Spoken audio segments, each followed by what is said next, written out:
Chapter 95 of the Holiest of All by Andrew Murray. Chapter 95, The Former Days. Hebrews chapter 10, verses 32 to 34. But call to remembrance the former days, in which, after ye were enlightened, ye endured a great conflict of sufferings, partly being made a gazingstock both by reproaches and afflictions, and partly becoming partakers with them that were so used.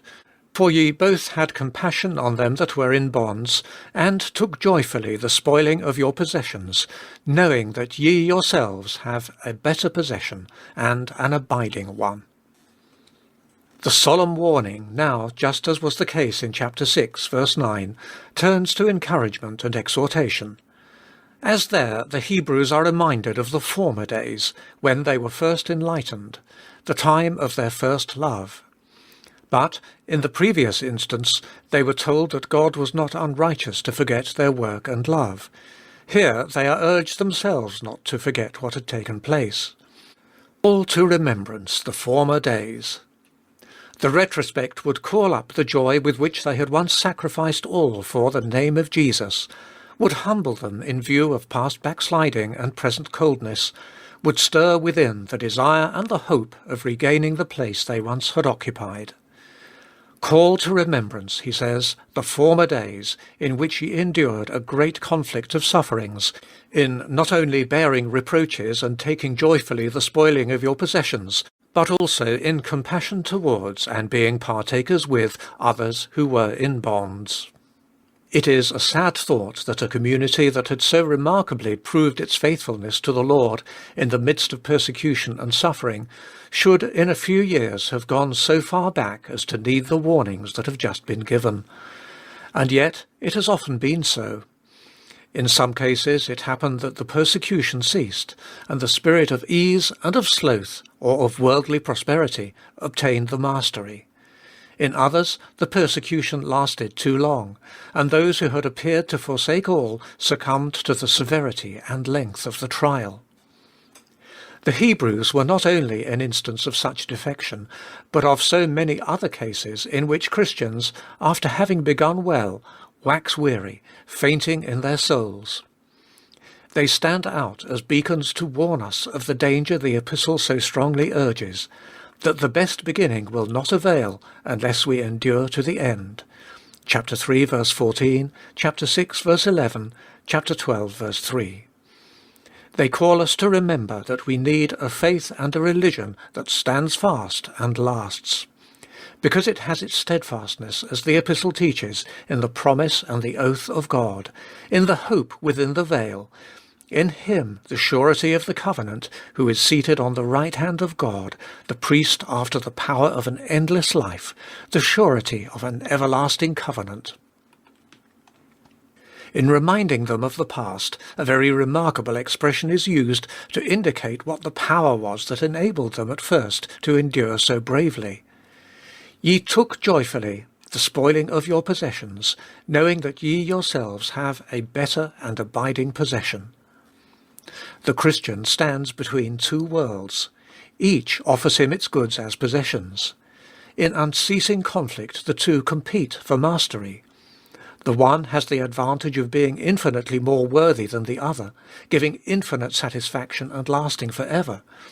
The other is in no wise to be compared with it. It cannot satisfy, and it does not last. But in the conflict it has two immense, two terrible advantages. The one is, it is nearer, it is visible, it has access to us by every sense, its influence on us is natural and easy and unceasing.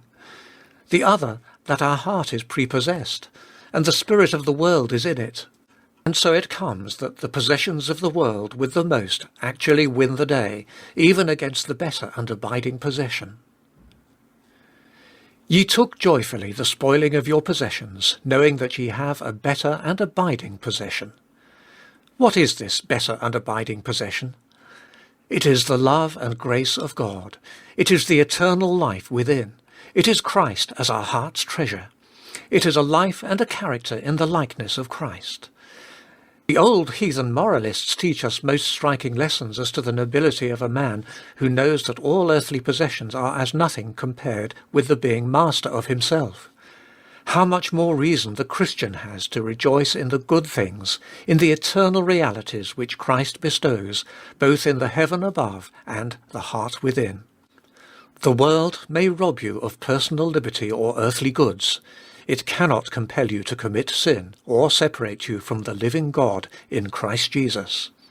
Heaven and its blessing in your heart can fill you with a joy that counts every sacrifice a privilege, that makes every loss a gain, and that turns all suffering into an exceeding weight of glory. Alas, that the Hebrews, after knowing this better and abiding possession, and having for its sake joyfully taken the spoiling of their possessions, should yet, many of them, have waxed weary, and fainted, and turned back. Alas, for the terrible possibility of making sacrifices and enduring reproach for Christ, and then falling away. No wonder that our author at once follows up his appeal to the former days with the exhortation, "Cast not away your boldness, ye have need of patience." Let us learn the solemn lesson. The lawful possessions and pleasures and occupations of this world, its literature and its culture, are unceasingly and most insidiously seeking to undermine the influence of the better and abiding possession. This influence is greater than we know, because they are seen and near and ever active.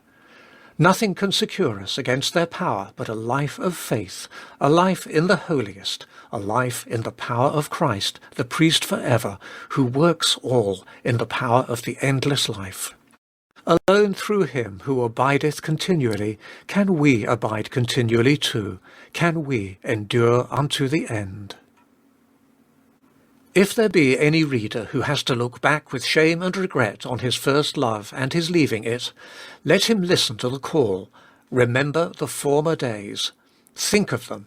Face the fact of your having gone back. Confess it to God. And take courage in the assurance there is restoration and deliverance. Trust Jesus. A better and abiding possession. A rich man counts his money. He spends time and thought on preserving it safe and making it more. Our power to resist the world so that its possessions shall not tempt us, nor its threats terrify us, lies in the full consciousness and enjoyment of our heavenly treasures. Take time to know your possessions. Draw out an inventory of what you have and what you expect, and all the world offers will have no power.